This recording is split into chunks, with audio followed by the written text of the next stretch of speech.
Здравейте, искаме да съобщим на Америка, защото Пакистан ни използва да стоим на пода, да просим пари, за да може да канеква такситата, Uber. Идват най-различни убери, примати, индийци и пакистанци предимно да си канекват такситата. Стоят по 2 часа, гледат ни, като се фиксират и след това всеки почва да си взема такси. Молим Америка, help please Америка, stop it this Uber в England.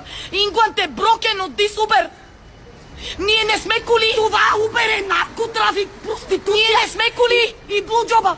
Ние не сме коли да просим на улицата за коли. Нито организации помагат, нито касели, нищо. Полиция, Къмчето организации лаят, манипулират, манипулация и лая. Every day за Magic Life, за Magic City-то.